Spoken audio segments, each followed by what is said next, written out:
Welcome in or welcome back. It's been a minute. Had to take another breather.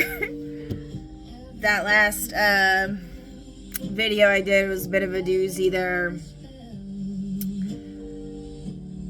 Some, I guess you could say, ancestral rage came out of me.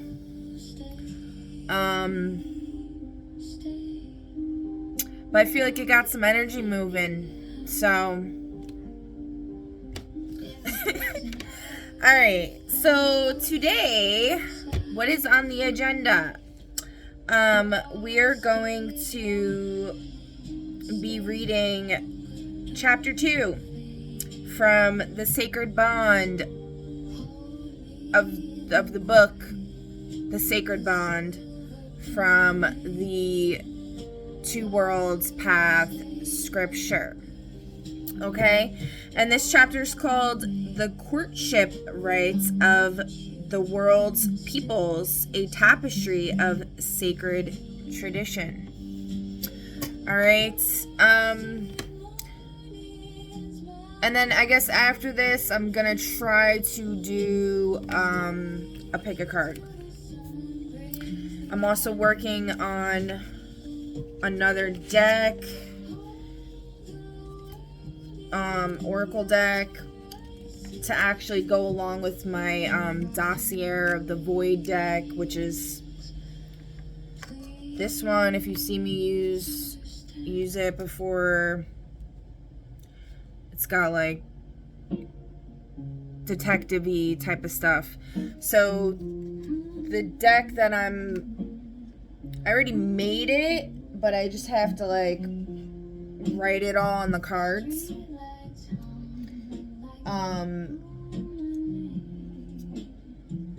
So it's gonna take me like a minute or two. I gotta figure out how to like print cards on my printer. I did buy the card stock for it, but it's a matter of lining it up on the computer and putting it on there. And I barely ever have access to my computer because my chillins are constantly using it. And yeah. Okay.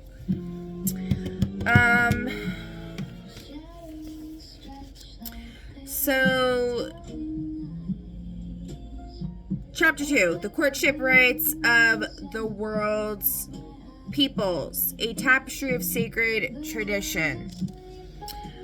Wherever people have loved, they have made ceremonies to honor it. I think we should recap real quick. Chapter 1 was the doctrine of love seasons, understanding desire, eros, and agape. And we just went over like what the rest of the book is going to be, basically. The 6 forms of love.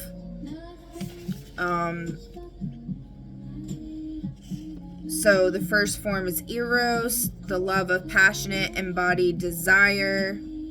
The second form is philia, Philia, the love of deep friendship and kinship by choice. It is the love that says, I know you entirely, and I delight in you entirely. The third form is storge, the love of familial affection. Storge, S as in Sam, T as in Tom, O-R-G-E. Love between parent and child, between siblings, between those who share a history and a blood or a hearth. The fourth form is pragma, the love of mature, committed partnership that has passed through the fires of testing and emerged as something quieter and deeper than its beginning. I'm having a hard time enunciating today, more so than usual. It feels like my face is swollen, like I got beat up in the astral or something. I'm not really sure. Anyways,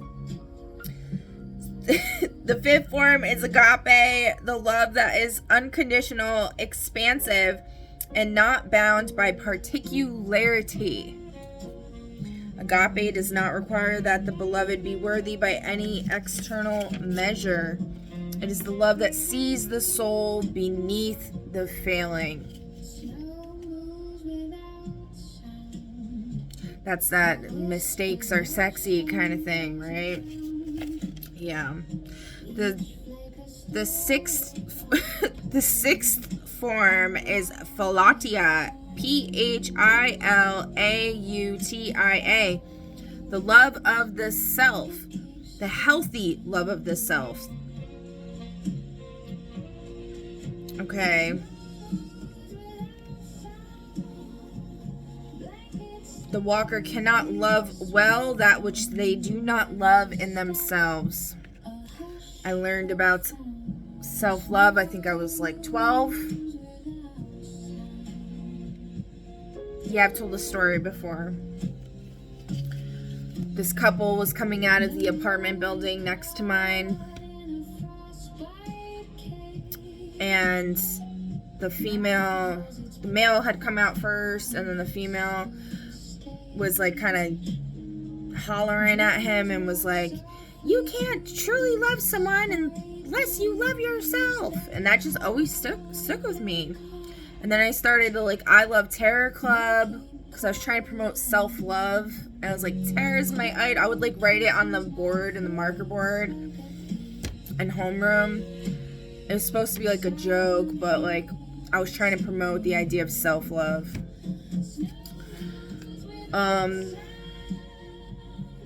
I'd write like, I love myself, terror is my idol, and then I had other people doing it too, which was kind of funny. Alright, so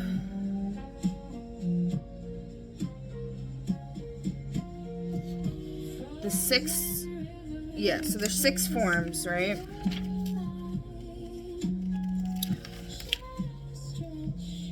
Yeah, okay.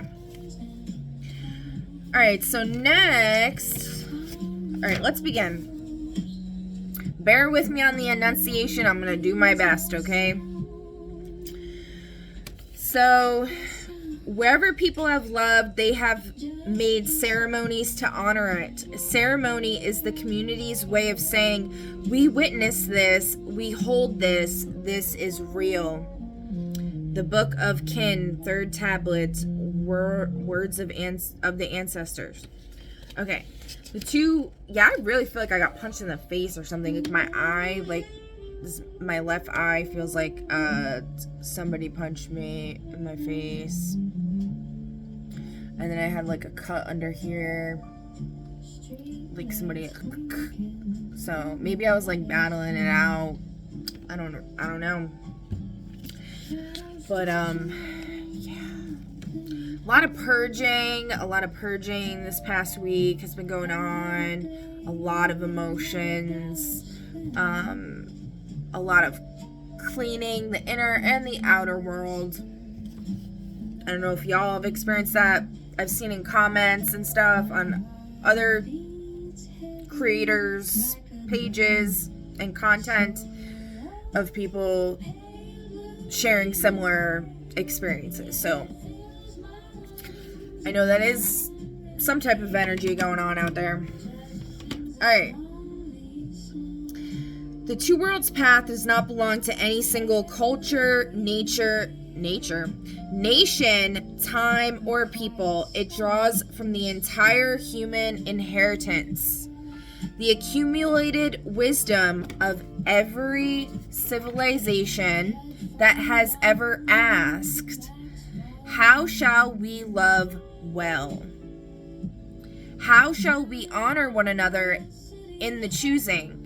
How shall the community hold what two people have begun?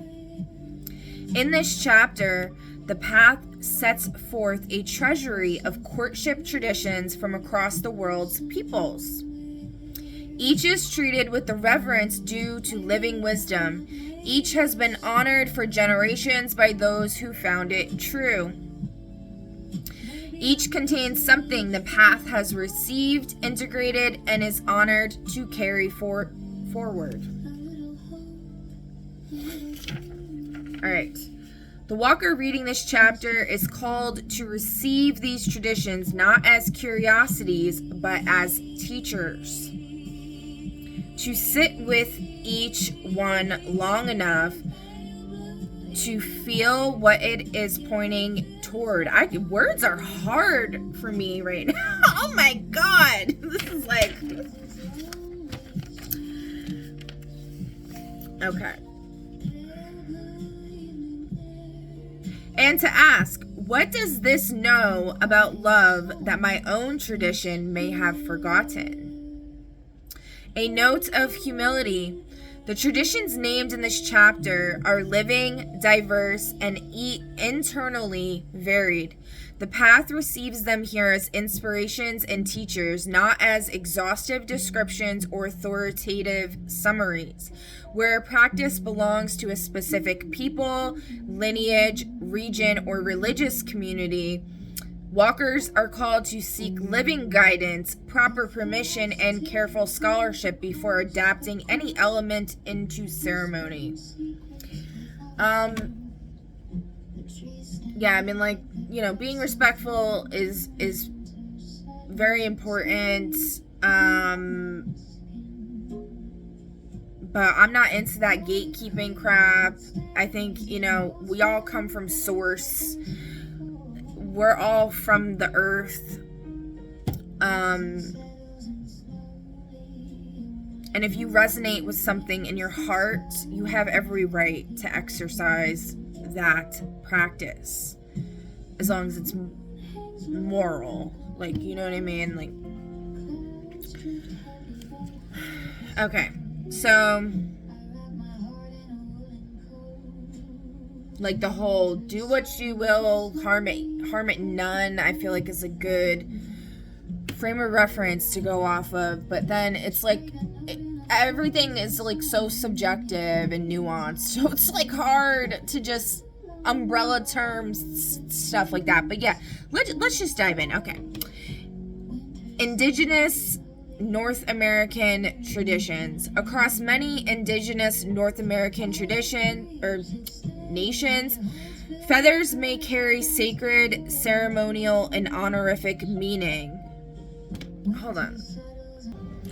Alright, I'm not exactly sure where we left off because I had to adjust the environs here. Alright, across many indigenous North American nations, feathers may carry sacred, ceremonial, and honorific meaning. Their use, however, differs greatly by nation, community, lineage, and circumstance. The path, therefore, does not treat feather gifting as a single, universal courtship rite. Instead, it receives the feather where it is properly and respectfully given within its own community, as a powerful image of honor, responsibility, and care. I only just learned about this feather giving thing recently from Intuitive Heart Guidance Storytime. The blonde lady with the glasses, I think her name's Lori. I've mentioned her like a million times. She's really great for teaching sovereignty. She's helped me so much, like, you know, against the principalities trying to come in with their microphones, voice to sculling people and doing stuff like that. Yeah. Anyways, she brought that up with the feather gifting. I had no clue that was actually a thing, and I love it because first of all, it's very reminiscent of the whole home ec assignment where they would give you an egg and then you had to like keep the egg, intact throughout a certain period, and then that would kind of show you how hard it is to like take care of a baby and potentially dissuade you. And then eventually they, you know, came up with these dolls that were like realistic or whatever, which is what we had.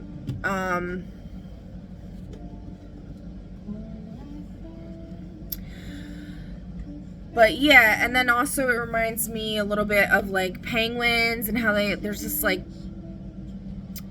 species of penguin that like gives finds like a special rock and they give it to like their betrothed, like whoever they want, you know, to penguin marry or mate with.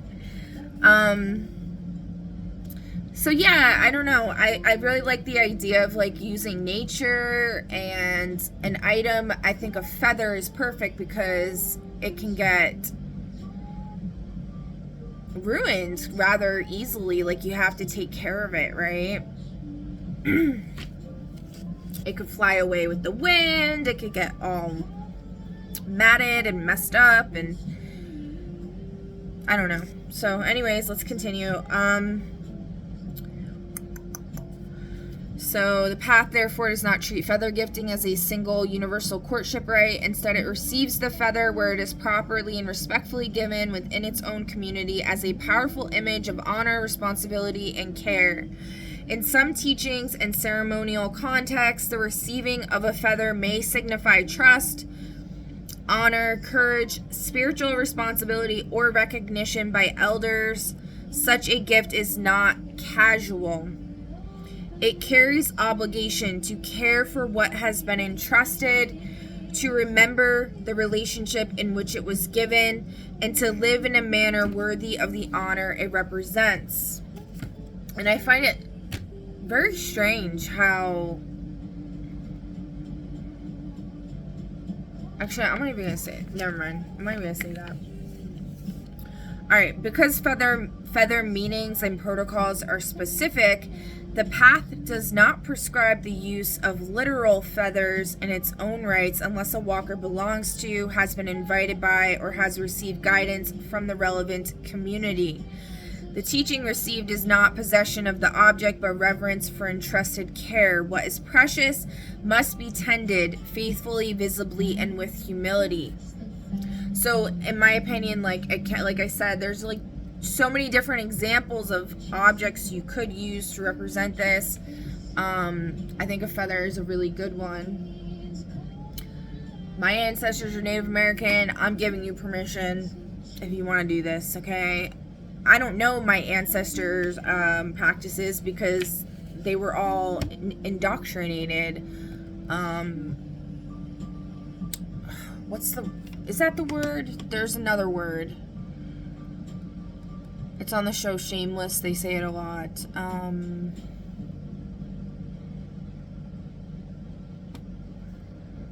think gentrification. I don't know if that's the right word though, but I think that's the word that's on Shameless. Basically, they were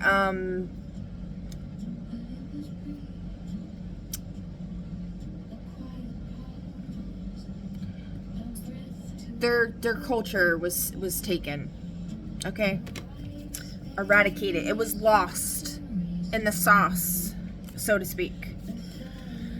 There are like, yeah, I'm not gonna get into specifics. Okay.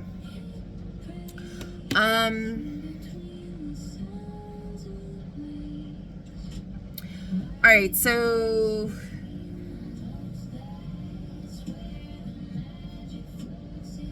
the teaching received is not is not possession of an object, but reverence for entrusted care. What is precious must be tended faithfully, visibly, and with humility. If the feather is whole and well tended, the council turns its attention to the question of union. The beloved has demonstrated over the course of a full year of daily living that they are capable of sustained care for something precious that is not their own. They have shown that their attention does not waver, that their affection does not cool with time, and that they are willing to make the invisible labor of care a visible part of their days. These are among the most essential qualities in a partner for life. The family council is not a mere formality. It is the community's wisdom brought to bear on one of the community's most consequential decisions. The council inquires into the character of the suitor, how they speak of others, how they bear difficulty, how they treat those who have nothing to offer them.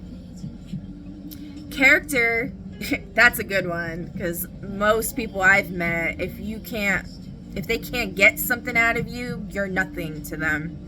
And even if they can get something out of you, they'll like show you like a little attention or affection like in the very beginning, and then once they get what they want, then it's like you don't even exist, right? Okay, so that's how most people I've met are. Or they'll just do it behind the scenes to get what they want and like rape and rob and steal and all that horrible stuff. Yeah. How they speak of others, how they bear difficulty, how they treat those who have nothing to offer them. Character is not assessed through self-presentation, but through the testimony of those who have observed over time. The remembrancers noted, no suitor should be taken at their word alone. Love is declared easily and maintained with difficulty. The counsel seeks what is maintained. This is why in the beginning of my journey in this second awakening, I tried to make it very abundantly clear to the universe that I release all attachments to outcomes. And as far as love, which I've always been hyper fixated on my entire life, since I was a child, I've also said, like, you know, God and Goddess, source consciousness, in my opinion, and like logically, is the only one, because due to the omniscience, right? The only one that knows what's true of any man's heart. Yes, like you can tap into source consciousness and sense it for yourself, but at the same time, there's the rose-colored glasses thing. There could be like illusion, you know, like the illusions that could be going on. It's hard to sometimes be able to discern that. That's why I think also knowing your human design is very important, so you can understand the background workings of your chakras and all that stuff, your channels and your gates that are activated.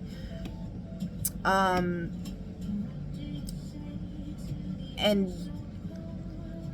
the knowing of that can help you to have better discernment in being able to actually tap into source, right? But anyways, yeah, so that's why, like, releasing attachment to all outcomes, allowing, I guess you could say, like, your guides or your angels or the universe, God, Goddess, source, the undivided, to orchestrate this kind of thing. Because, like, most people, I feel like, aren't part of a community, like, you know, would be greats. But anyways, okay.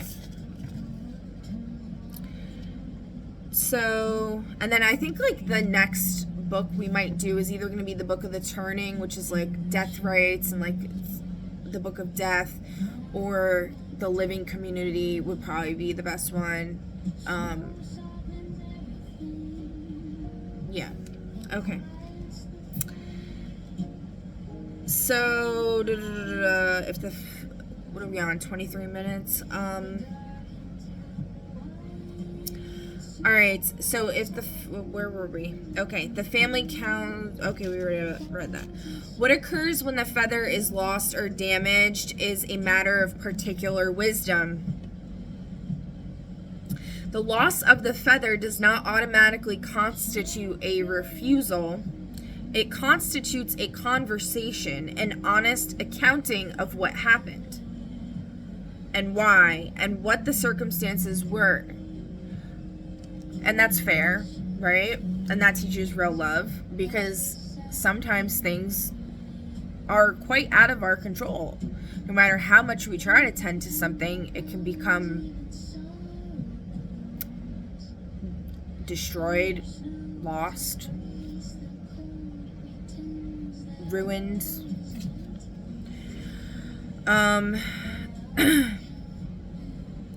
Was it damaged through carelessness or through catastrophe?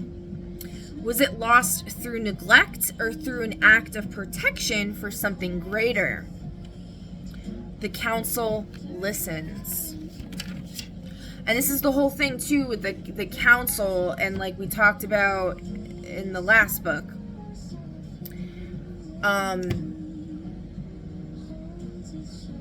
Or it was in one of the books, 1 through 8, that we just got through. The process for, I don't remember the name of their title, but let me see. I think it's the witnesses. For the 3 orders of stewards, the witnesses is the first one. It takes 2 years. Their primary practice is silence. They do not interpret, advise, analyze, or narrate what they see in the walker they are witnessing. They see, confirm, and hold space.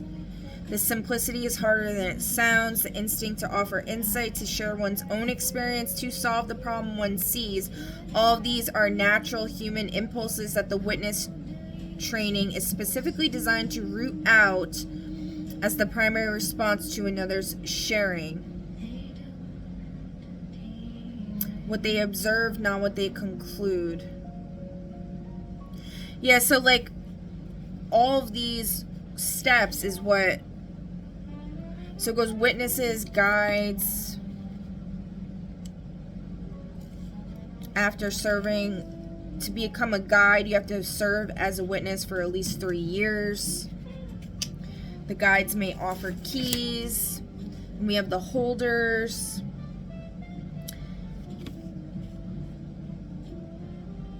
Only after passing all 13 gates, including the gate of return, which cannot be passed by strategy. Yeah, so like, you know, having people that have passed this stuff act as the, where is this?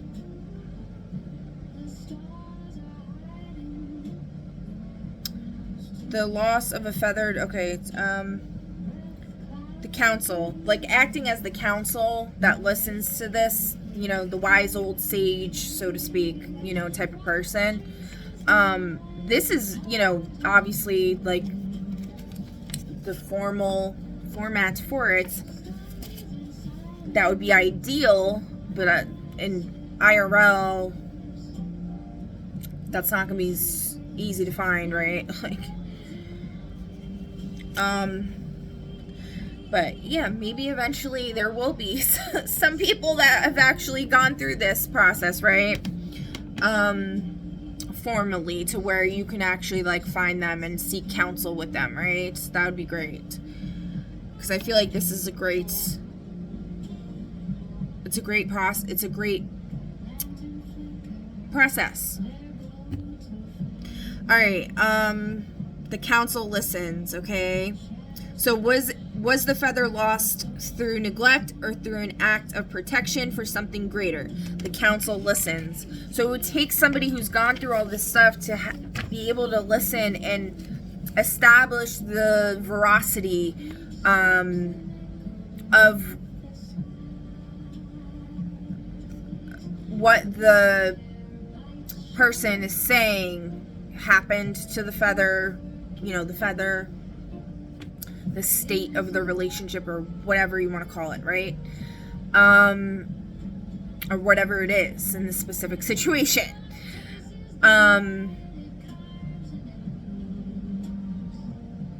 So they would be able to, you know, okay. So anyways, the council listens. The conversation is itself a test of character. For those who make honest account of failure are often more trustworthy than those who have never yet failed. And I feel like if, you know, it takes someone who is accountable for their actions, who does know what it feels like, knows what it sounds like, to admit mistakes that they've made, honestly,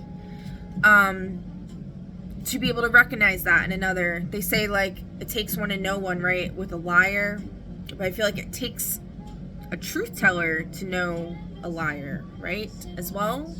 Because if you don't know what the truth is, how are you going to be able to tell what it is in another person? But it's just so nuanced. There's so many layers to all of that. Okay. The path, therefore, adapts this teaching cautiously in chapter 3 through a symbolic object of care, not through the unexamined borrowing of a protected or sacred item. A plant, a garden, a written vow. Oh, I like the garden idea. Or another, that's a good idea, because like you have to take care of a plant or something like that.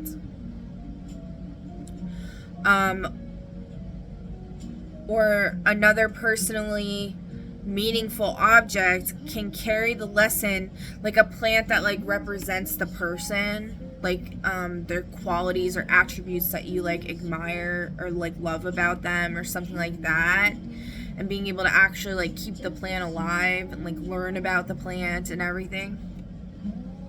There could even be some type of ceremony where like the person puts their energy into the plant, like the betrothed or whatever, like the person that the plant is supposed to represent puts their energy into the plant, you know, like does one of these and then touches the soil or something like that. I don't know.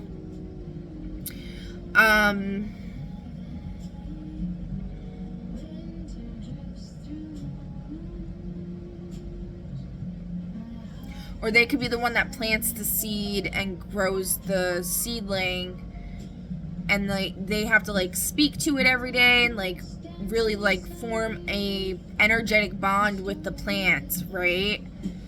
And then the other person has to take care of it from a seedling up, and it has to get to a certain stage.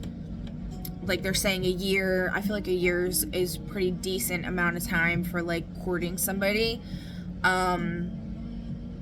Most people can't even wait like a freaking month.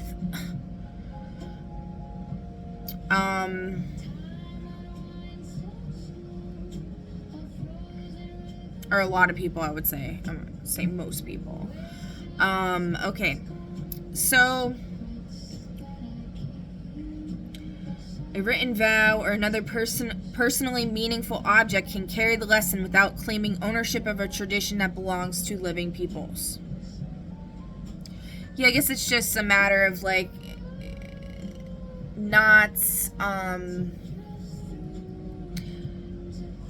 would say murkying the waters. That's not what I'm looking for here. Desecrating like someone's sacred practices by not honoring them properly, like not taking them seriously. It's like very disrespectful, right?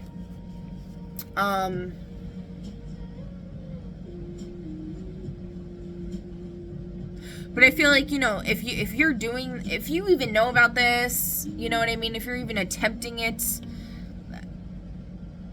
that takes a lot. That takes a certain kind of person to begin with. I feel like if you attempt something honestly with, you know, good intention, but if you're someone who's like purposely trying to desecrate these practices and traditions, in order to try to murky up the waters of these traditions, you're just gonna get hexed and cursed by the elemental spirits and stuff like that. So that's on you, you know what I mean?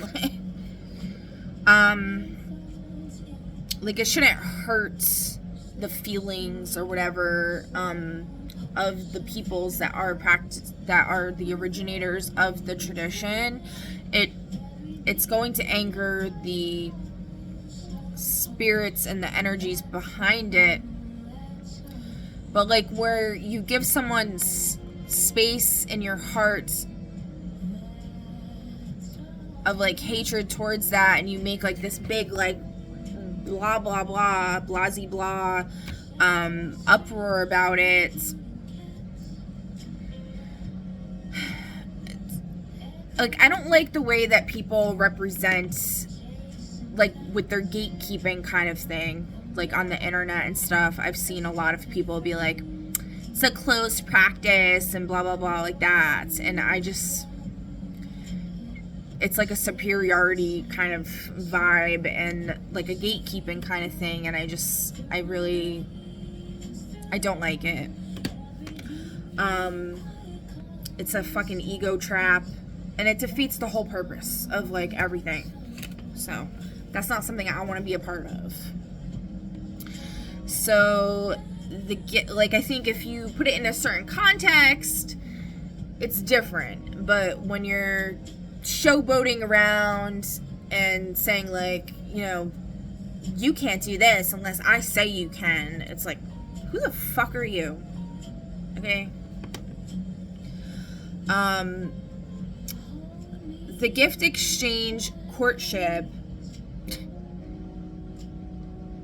Honestly though, like that's like me saying like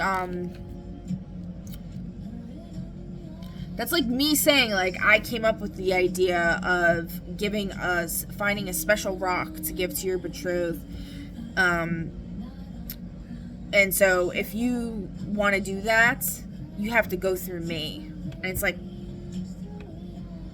what? No.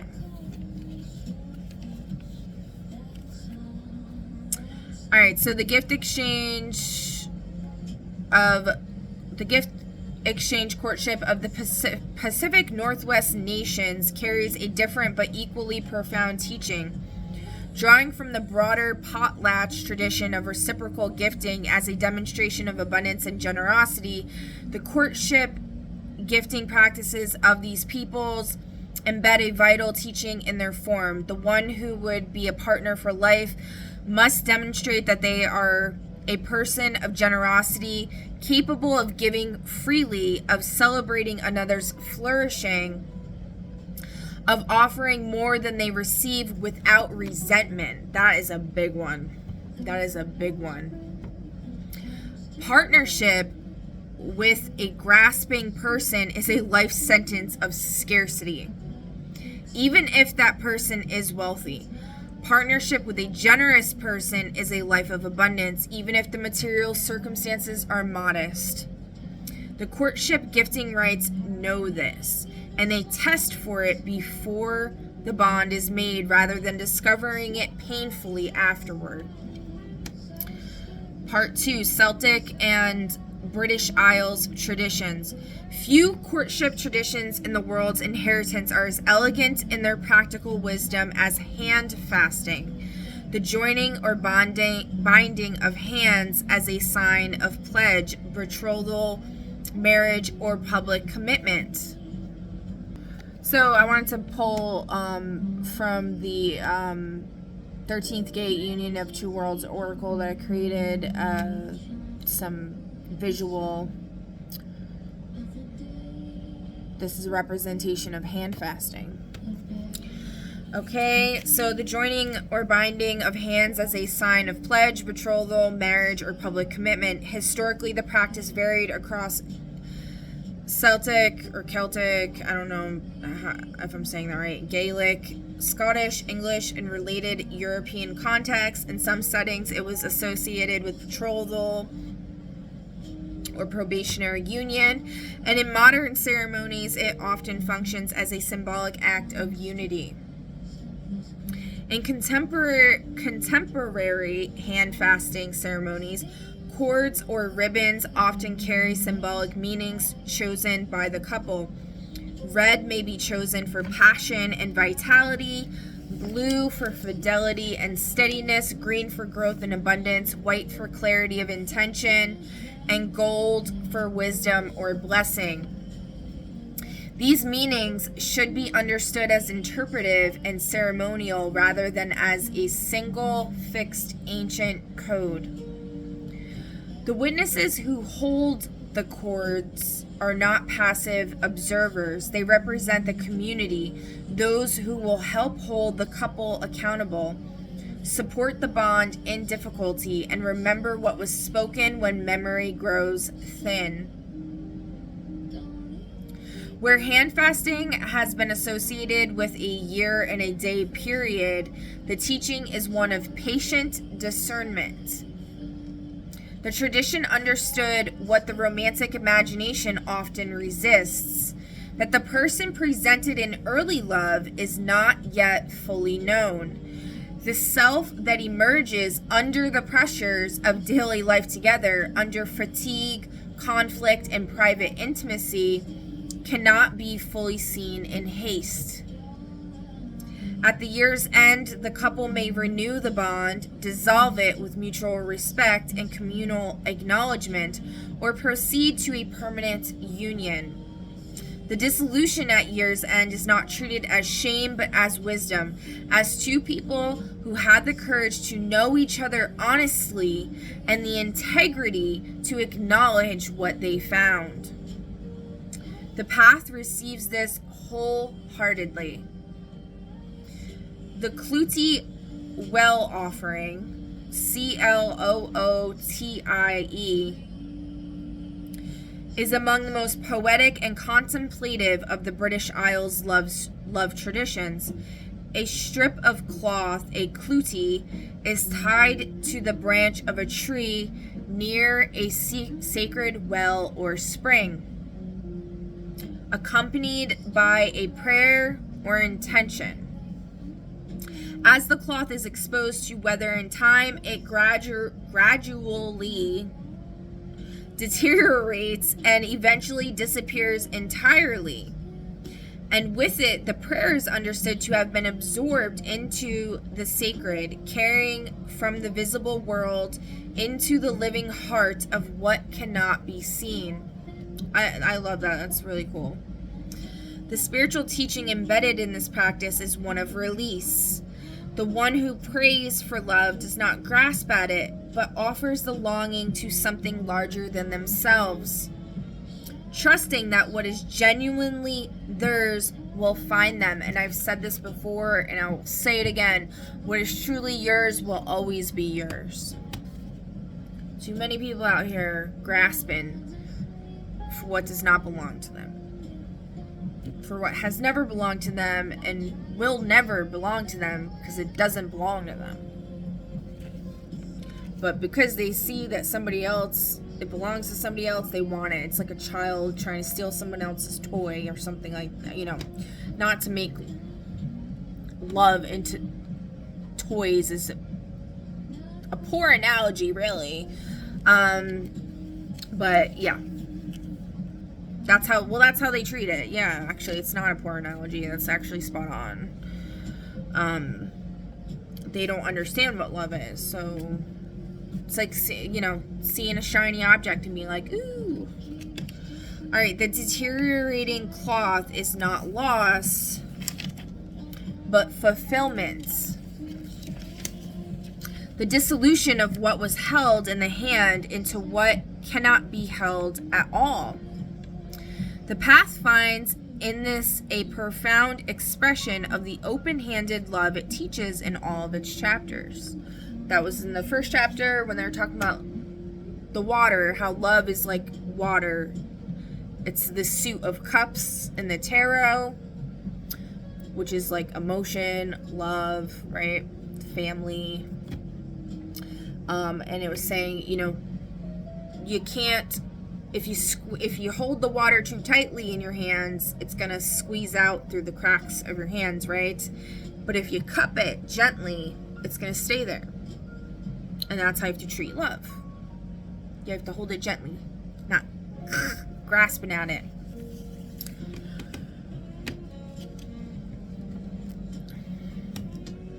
All right, so part 3, Hindu and Vedic traditions. The Hindu... How long is this chapter?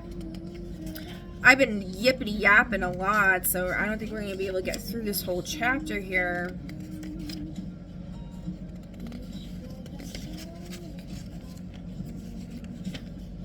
Yeah, this chapter is pretty long. I'm going to have to do a part 2, I guess, for this one. Maybe we'll stop right here. Yeah, we'll stop right here, and I'll do a pick a card. All right.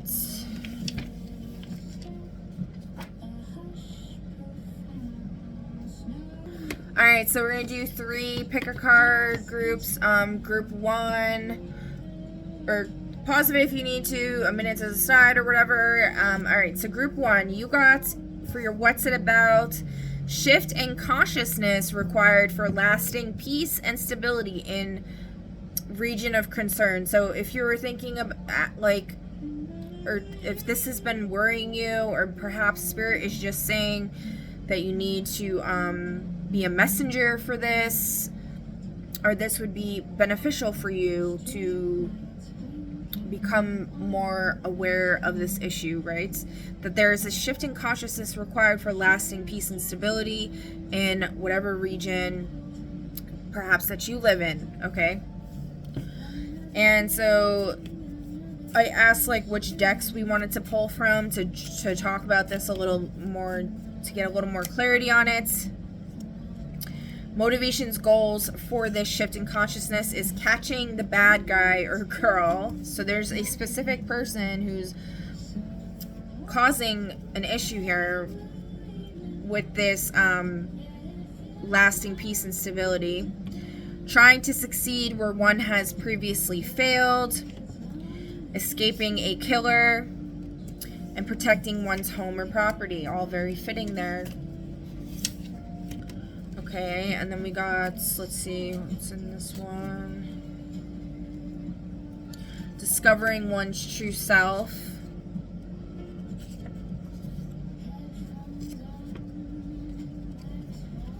Alright, and then Spirit also wanted me to draw from this angel deck.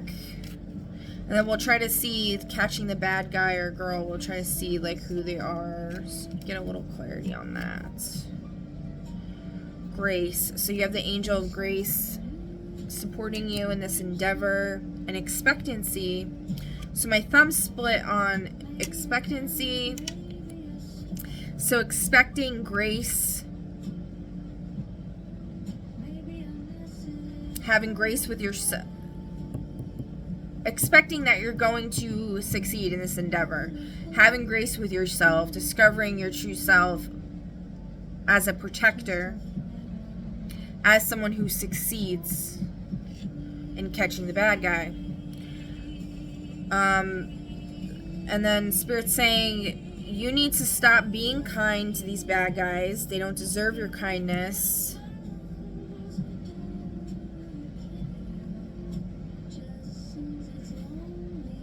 Because they don't have enthusiasm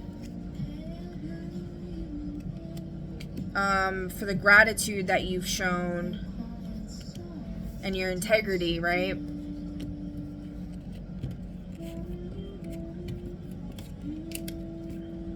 And this is what Spirit is intending to teach you here. Okay? And that Spirit loves you.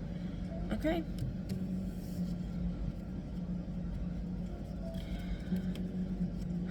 You may not have support in this. Like physically, you may not have like a team, but you have a team in the spirit.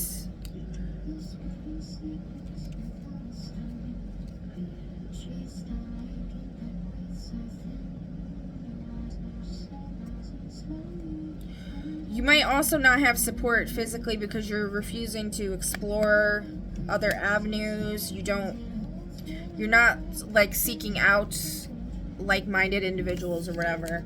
Alright, let's just see who this person might be. That is the bad guy or girl. We got a Scorpio in the reverse. Could be a Taurus. 12th house, hidden enemy. Could be Vedically, could be tropically. So they also could be a Libra. Or no, it'd be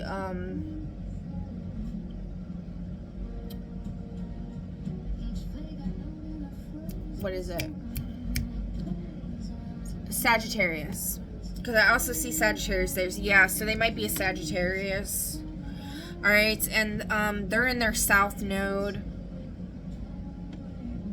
So they're not living, they're not living their life's purpose, okay? I'm not sure what else. I feel like that's sufficient. Yeah, army. Something about the army.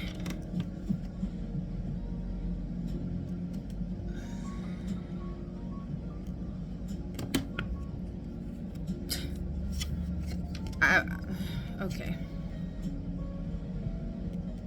Something about the hotel. There's this spirit hotel, like Hotel Obsidian from Umbrella Academy. I've seen it in my dreams before. Another reader was talking about it the other day, which I found really interesting. And then we got vampire in the reverse, house in the reverse, gossip.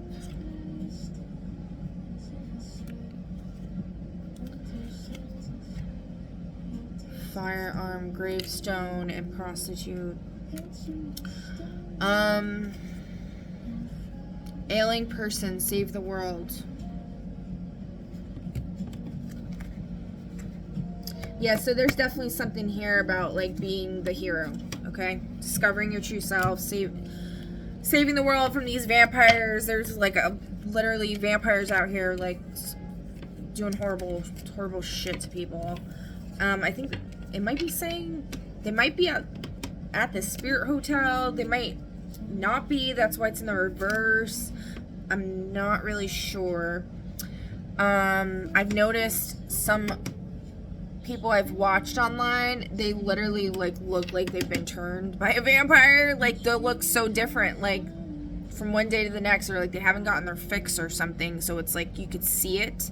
They've got that blood like thirst or whatever, and they have like pink kind of like around their eye, like the outside, like this part. It's like a pinkish hue. Yeah, it's kind of freaky. Okay, so that's the message I have for you, Pile 1, and I'll catch you in the next one. Bye! Alright, so Pile 2, first of all, what I do, Pile 2. Alright, so you got determining the spirit or guiding archetype of your country at this moment in time, so it's interesting because Pile 1 had a kind of a similar thing with directing the focus of the reading on, like, the nation. Alright, so Spirit wanted me to pull from the Naruto. So we got Soul of the Artist.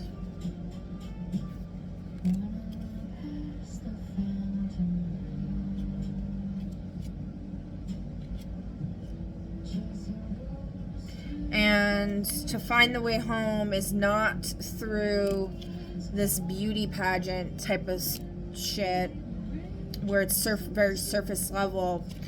That's not the work of art that this artist, the guiding archetype, is trying to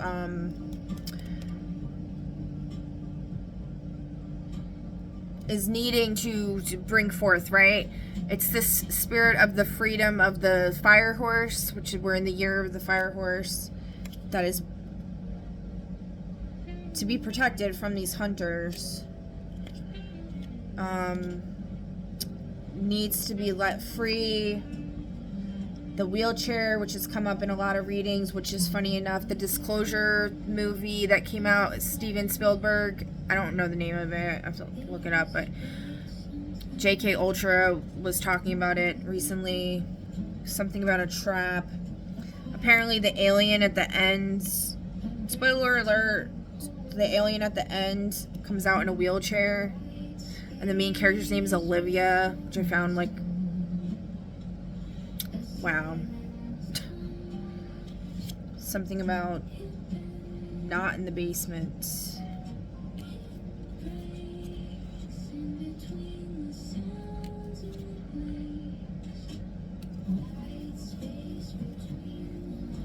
Suspected of a crime. It's not the government. It's something involving sports and family.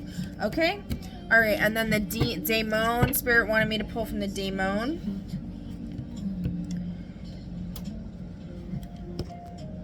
So there might be something here with this spirit or guiding archetype of your country is currently imprisoned, which is why there's so much problems in your country. There's something about Poseidon in Area 51 or whatever. I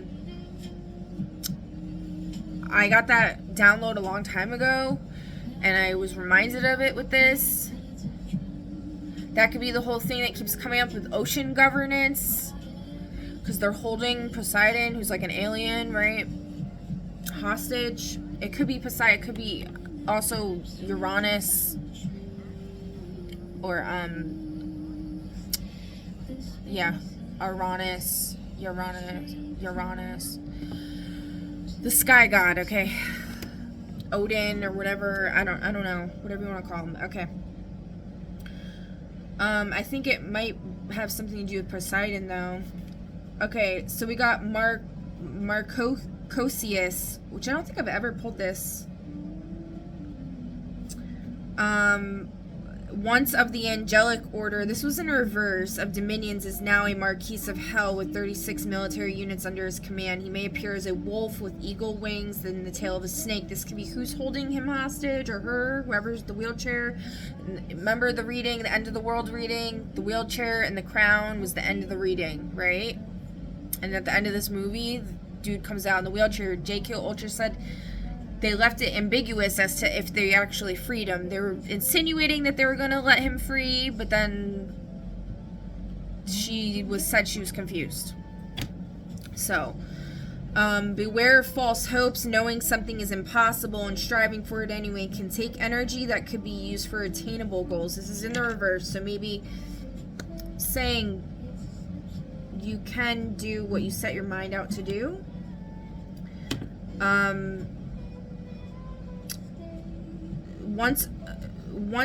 Okay, Marcosius was once of the heavenly order of dominions, a rank above the order of virtues in the celestial hierarchy. There are many fallen angels and blah blah blah, and most seem to have adapted to his underworld. Okay, is alone in asserting that he will one day return to his previous position in heaven, despite all evidence to the contrary. He will obey commands when summoned, but has taken no interest in cultivating any areas of expertise, even for the good of others. Instead, Marcosius is simply biding his time, waiting for a day that will likely never come. Wow. So it says when he's summoned, he may appear in the form of a soldier, in which case he is skilled in the arts of hand-to-hand combat. His other form, in which he is more likely to answer questions truthfully, is that of a wolf with the wings of an eagle and the tail of a snake. So take that all symbolically, whatever. Take it as it resonates. Hopefully you could put it all together. Let's get a sign here to go off of. Sagittarius again came up in the last one. And we got Capricorn energy as well. Okay. All right. That's the message I have for you, Pile 2. And I will catch you in the next one. Bye. Alright, Pile 3, would it be? So you got fear of failure, and you're being asked to travel somewhere specifically to fulfill a higher purpose. The channel of judgment is being called into play here in the channel of discovery in human design.